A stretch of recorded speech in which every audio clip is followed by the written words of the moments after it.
नमस्कार, मैं सुनील त्रिपाठी और आप देख रहे हैं news India 24 Hindi news channel. तो आइए देखते हैं आज की विशेष खबरें। आइए देखते हैं विशेष संवाददाता सुजीत तिवारी की खास रिपोर्ट। यूपी के मुख्यमंत्री योगी आदित्यनाथ ने अयोध्या का दौरा किया।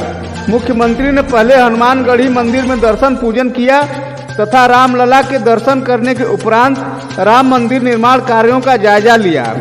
उसके बाद आयुक्त सभागार में अयोध्या विजन डॉक्यूमेंट 2047 की समीक्षा बैठक की। वहीं मुख्यमंत्री ने श्री राम जन्मभूमि स्थल तक जाने वाले सभी मार्गों के कार्यों का अवलोकन करते हुए जल्द पूरा करने का निर्देश दिया।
कार्यों का अवलोकन करने के बाद जीआईसी मैदान में प्रबुद्धजन सभा मंच से अयोध्या वासियों को बड़ी सौगात दी।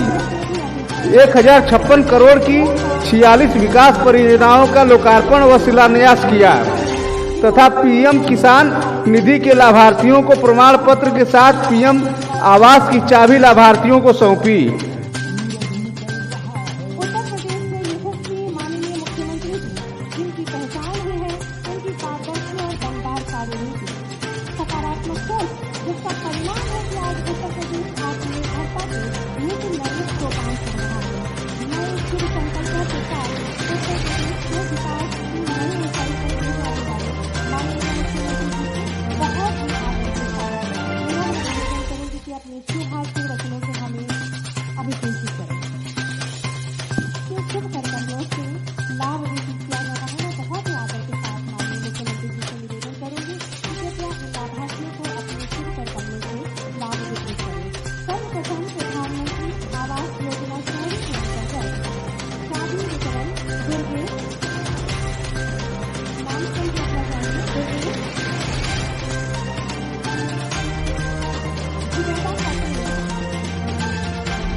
शुक्ला,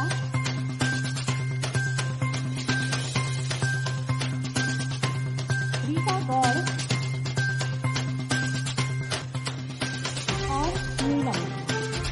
इसके बाद पीएम स्वनिधि योजना के लाभार्थियों को प्रमाण पत्र दिया जाना है।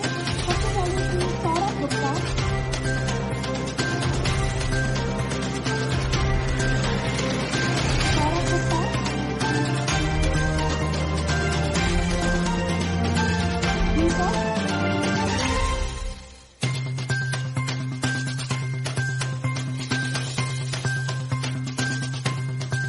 विकास यादव,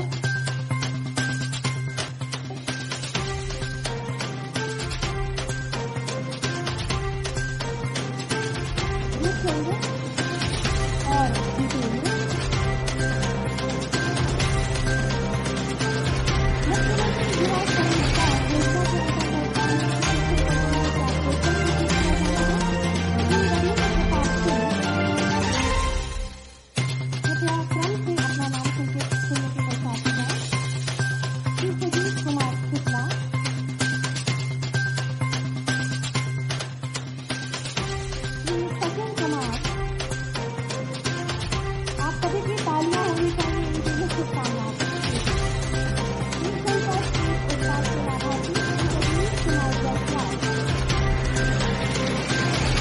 मुख्यमंत्री ने अयोध्या वासियों को संबोधित करते हुए आभार व्यक्त किया एवं धन्यवाद दिया।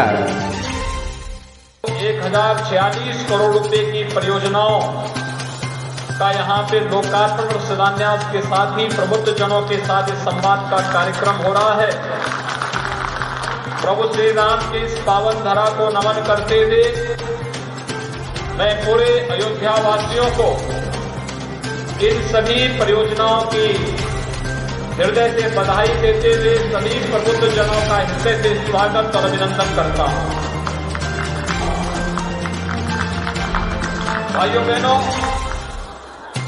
अयोध्या हमारी 7 पावन पुरियों में से प्रथम पुरी है। मर्यादा पुरुषोत्तम भगवान श्री राम की पावन जन्मभूमि है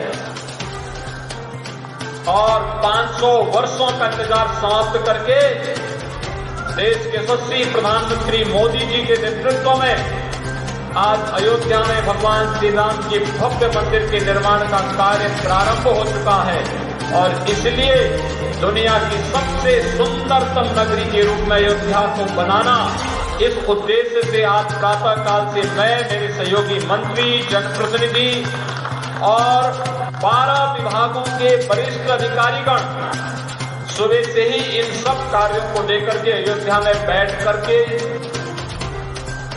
विभिन्न योजनाओं का मौका मुआयना कर रहे हैं। विभिन्न स्थलों पर जाकर के कार्य की प्रोग्रेस को भी देख रहे हैं और आगे बढ़ा करके कैसे अयोध्या को दुनिया की सुंदरतम नगरी के रूप में स्थापित किया जाए, इस पर कार्य कर रहे हैं। मुझे बताते हुए प्रसन्नता है, अकेले अयोध्या में 30,000 करोड़ रुपए की परियोजनाएं केंद्र और राज्य सरकार की डबल इंजन की भारतीय जनता पार्टी सरकार के द्वारा वर्तमान में स्वीकृत की गई है। एक नए अयोध्या के रूप में स्थापित करने, जनता की बुनियादी सुविधाओं को आगे बढ़ाने, और अगर दुनिया आगे बढ़ रही है तो हमारी अयोध्या भी पीछे नहीं रहेगी। हम आध्यात्मिक और सांस्कृतिक रूप से आगे बढ़ेंगे ही, भौतिक विकास के भी नए प्रतिमान स्थापित करेंगे। इस उद्देश्य से आज हम सब यहाँ पर उपस्थित हुए हैं। विकास के लिए अयोध्या में पैसे की कमी नहीं पड़ेगी, कोई पैसे की कमी नहीं पड़ेगी। डबल इंजन की सरकार हमेशा अयोध्या की सेवा में है। उत्तर प्रदेश के विकास के लिए पूरी प्रतिबद्धता के साथ कार्य कर रही है। दीपोत्सव के मुख्य महोत्सव में प्रधानमंत्री मोदी जी का आगमन एक नए अयोध्या की आहट को हम सबके सामने प्रस्तुत करता है कि हमें कैसी अयोध्या चाहिए और कैसा उत्तर प्रदेश चाहिए।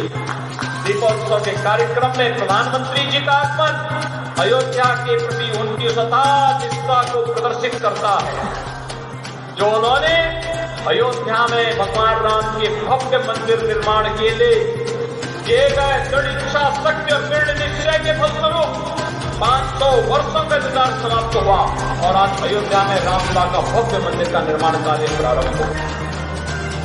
जनता को बुनियादी सुविधाओं से आच्छादित करने के लिए तमाम प्रकार की कार्रवाई। याद करिए 2017 के पहले अयोध्या में बिजली ही नहीं आती थी और आज बिजली है कि जाती नहीं है अयोध्या से, यही तो अंतर है। पिछली सरकारें अंधकार में रहने की अभ्यस्त थी, इसलिए बिजली नहीं देती थी और हमारी सरकार अयोध्या को 24 घंटे बिजली उपलब्ध करवा रही है। सिटी मिशन के बारे में, स्मार्ट सिटी मिशन के अंतर्गत जो कार्य हो रहे हैं, अच्छी सड़कों बनाने का कार्य, लटकते हुए झूलते हुए तारों से निजात दिलाने के लिए आईपी इंटीग्रेटेड ट्रैफिक मैनेजमेंट की व्यवस्था के साथ ऑटोमेटिक ट्रैफिक व्यवस्था का संचालन हो रहा है और साथ साथ सेफ सिटी के निर्माण की कार्रवाई हो रही है। स्मार्ट रोड का निर्माण हो रहा है, अच्छे बस स्टेशन बन रहे हैं, सड़कों के चौड़ीकरण का कार्य हो रहा है, मंडी का निर्माण हो रहा है, कन्वेंशन सेंटर बन रहे हैं, बस स्टेशन बन रहे हैं, एयरप्लेन बनाने की कार्रवाई हो रही है। हो सकता है कि मार्ग निर्माण के समय कुछ व्यापारियों को हटना पड़े, लेकिन मैं आपको आश्वासन देने के लिए आया हूं, हर व्यापारी का पुनर्वास भी करेंगे और उसको कंपनसेशन भी दिलाएंगे। कोई उनके साथ शोषण नहीं कर पाएगा, कोई उनका शोषण नहीं कर पाएगा। लेकिन मैं आपको आश्वस्त करता हूं कि भाइयों बहनों, जो एक पुनर्वास का कार्य होगा, हो सकता है 1 महीना, 2 महीना, 4 महीना लगेगा। जनपद चंदौली में जमुरना गांव के समीप कार्यकर्ताओं के साथ सपा के राष्ट्रीय सचिव मनोज सिंह डबरू ने सपा की देश बनाओ देश बचाओ पदयात्रा का किया जोरदार स्वागत।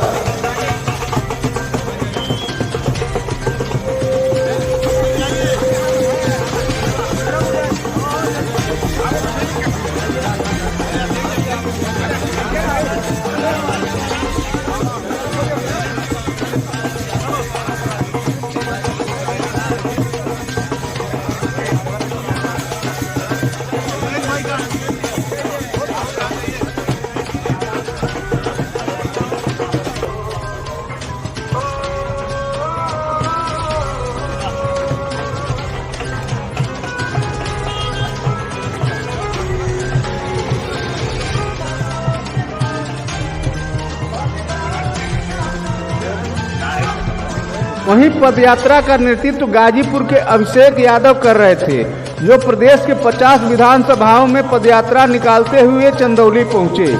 उन्होंने कहा कि सपा के राष्ट्रीय अध्यक्ष अखिलेश यादव के निर्देश पर वर्तमान भाजपा सरकार की नीतियों के खिलाफ यह पदयात्रा निकाली गई है। 9 अगस्त से हम लोग गाजीपुर से यात्रा शुरू की है, देश बचाओ देश बनाओ समाजवादी पदयात्रा। ये यात्रा माननीय राष्ट्रीय अध्यक्ष आदरणीय अखिलेश यादव जी के नेतृत्व पर चल रही है। हम लोग इस सरकार की जन विरोधी नीतियों को जगह जगह जा करके विधानसभावार उजागर करने का काम कर रहे हैं। अब तक हम लोग दूसरा चरण है, 8 जिले में हम लोग प्रवेश करते हैं। ये 50वीं विधानसभा है और सैयद राजा विधानसभा आदरणीय विधायक जी हम लोगों के साथ बैठे हुए हैं, जोरदार इन्होंने स्वागत किया है।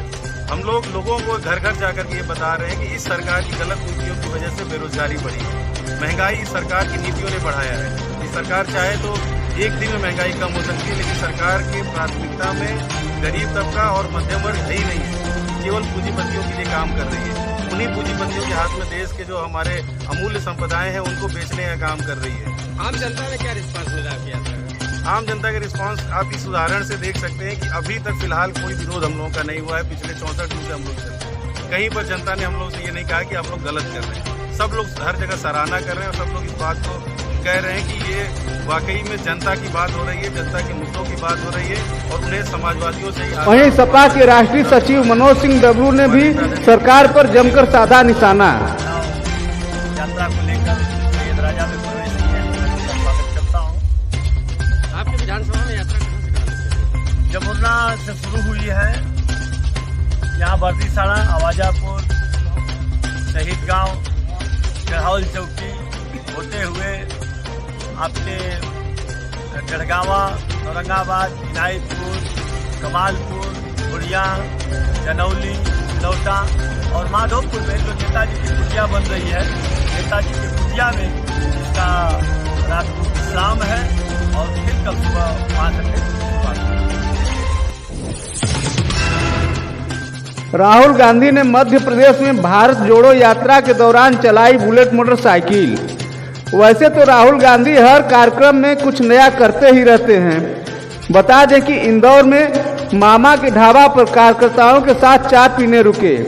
फिर आगे बढ़ने पर एक समर्थक ने उन्हें अपनी बुलेट मोटरसाइकिल चलाने का आग्रह किया, जिसके बाद राहुल गांधी ने हेलमेट पहना और बुलेट यात्रा शुरू कर दी, जिनके पीछे सभी कार्यकर्ता दौड़ते नजर आए।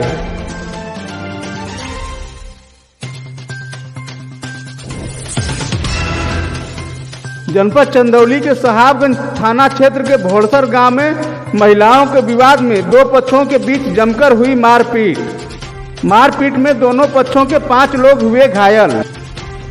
घायलों में आकाश 14 वर्ष, उमरावती देवी 43 वर्ष तथा सूरज 17 वर्ष। वहीं दूसरे पक्ष से सबा 19 वर्ष व जमीला खातून 43 वर्ष को चोटें आई हैं। पुलिस मामले की छानबीन कर रही है। तो अभी आप देख रहे थे विशेष संवाददाता सुजीत तिवारी की खास रिपोर्ट।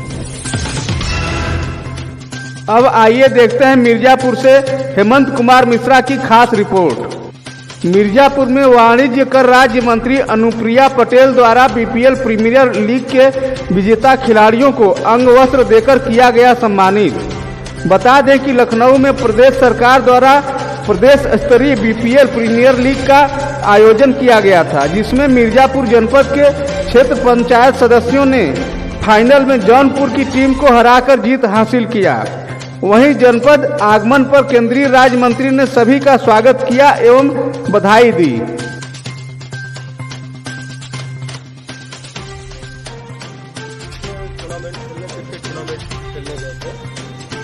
और वहाँ प्रदेश स्तरीय बीपीएल टूर्नामेंट था विदेशी ग्रुप का।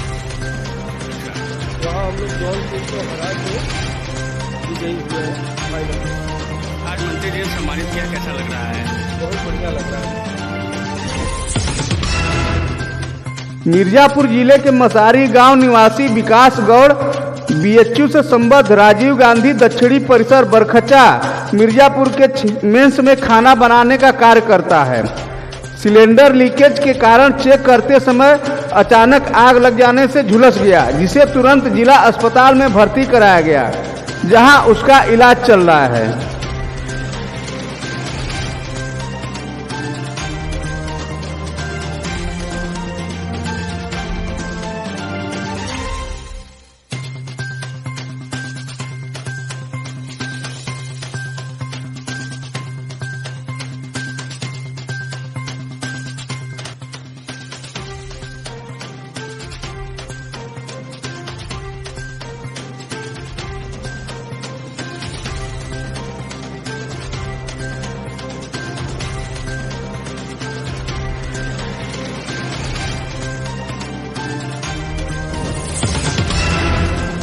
जनपद चंदौली के डीडीयू रेल मंडल के मुख्य जनसंपर्क अधिकारी ने बरौनी में सुरंग खोदकर इंजन चुराने के मामले में दिया स्पष्टीकरण। सुरंग खोदकर चोरी के मामले को अफवाह बताया।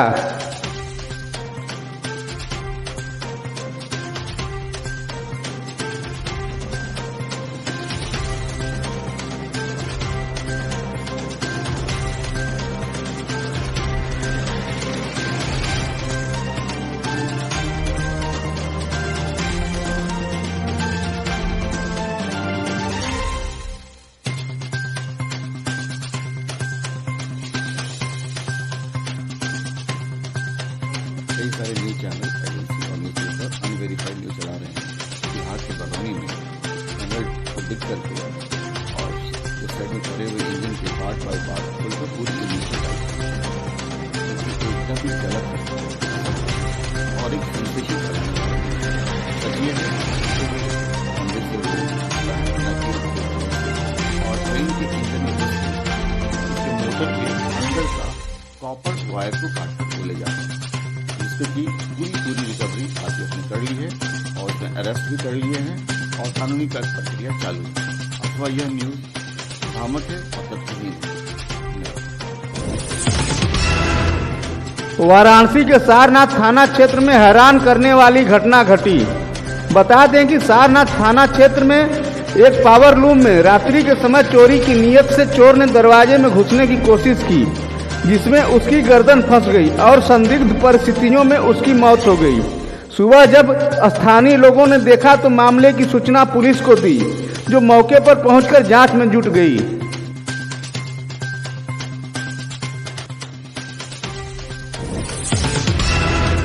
वाराणसी में पिंडरा थाना क्षेत्र के मानी गांव में हरेंद्रनाथ के मकान से चोरों ने मकान मालिक को कमरे में बंद कर नकदी सहित लाखों का सामान लेकर छत के रास्ते हुए फरार। वहीं जब मकान मालिक को आभास हुआ तो शोर मचाया तथा पुलिस को सूचना दी। मामले की जांच में जुट गई है पुलिस।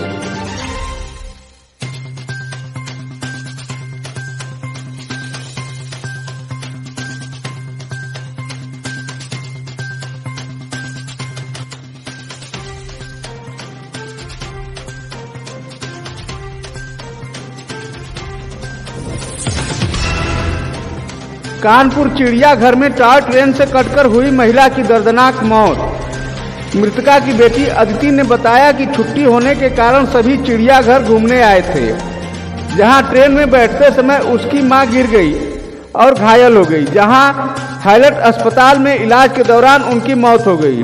वहीं मृतका की बेटी अदिति ने ट्रेन चालक पर आरोप लगाया कि वह ट्रेन रोकने के लिए चिल्लाती रही, पर चालक ने ट्रेन नहीं रोकी। पुलिस मामले की छानबीन कर रही है।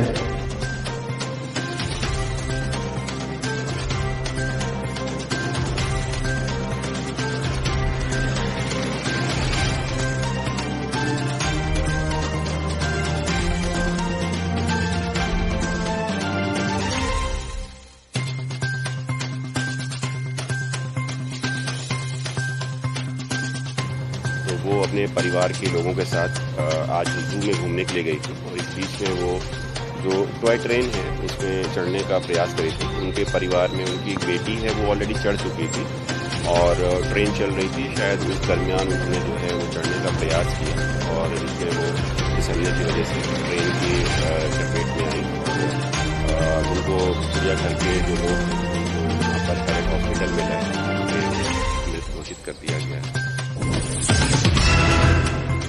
बिहार के सारण में 13वीं का भोज खा रहे लोगों पर चढ़ी कार, 18 लोग हुए घायल। मची चीख पुकार, घटना के बाद पलटी कार। लोगों ने बताया कि तेज रफ्तार कार ने पहले एक दुकान में टक्कर मारी, फिर भोज खा रहे लोगों को रौंदते हुए पलट गई। वहीं लोगों ने हंगामा करते हुए सड़क जाम कर दी। मौके पर पहुंची पुलिस ने घायलों को अस्पताल पहुंचाया तथा मामले की जांच में जुट गई।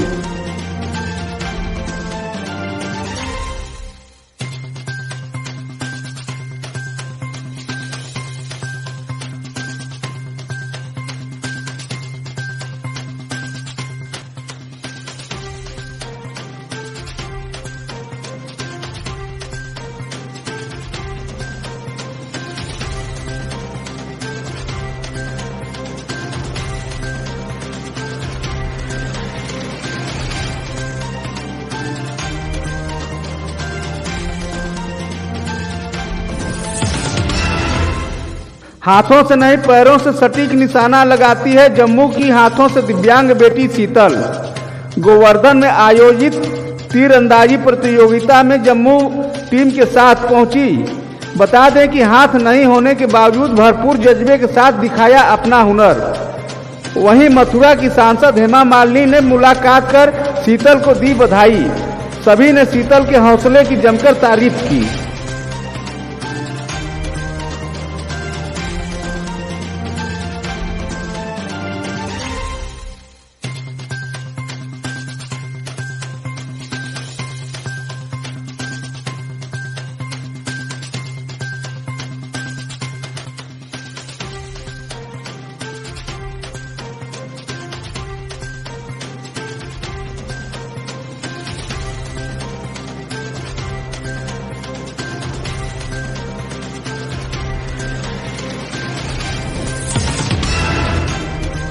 चंदौली जनपद में चकिया कोतवाली अंतर्गत इलिया थाना क्षेत्र के शिवपुर गांव में एसडीएम ज्वाला प्रसाद के आदेश पर नायब तहसीलदार की देखरेख में बेदखली की कार्रवाई की गई।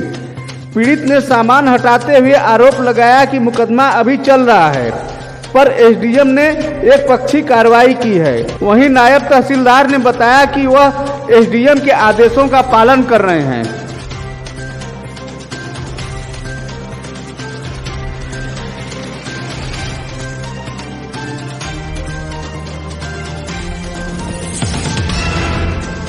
पत्नी ने कराई पति की हत्या, पुलिस ने किया खुलासा।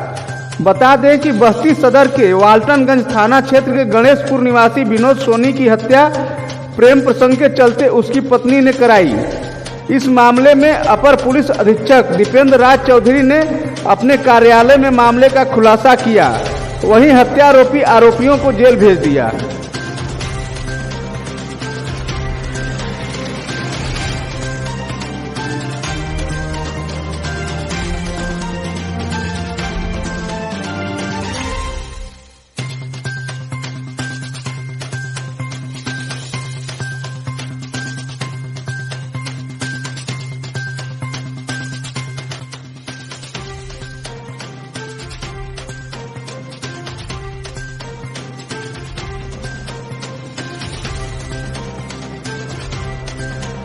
जब इसमें विवेचना प्रारंभ हुई तो उनके परिजनों से भी बात हुई और जो उन्होंने साथ सहयोग किया उससे यह तथ्य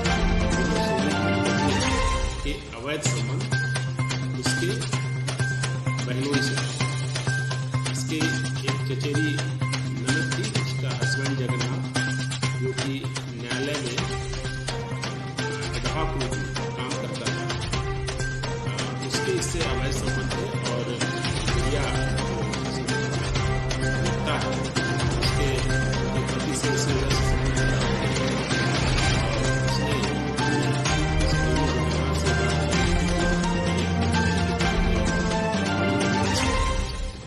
और क्योंकि इनका एक मकान भी बन रहा था, उसमें 2 व्यक्ति विमलेश और राजन वहां पर मजदूर के रूप में काम कर रहे थे। जनपद मुरादाबाद के ठाकुर द्वारा कोतवाली में दिन दहाड़े एक बाइक पर आए 2 युवकों ने पैदल जा रहे व्यक्ति को गोली मार दी। दिन दहाड़े इस गोलीकांड से क्षेत्र में दहशत का माहौल है। वहीं पूरी घटनाक्रम सीसीटीवी में कैद हो गई। अस्पताल में उपचार के दौरान गोली लगे व्यक्ति की मौत हो गई। पुलिस मामले की जांच में जुट गई है।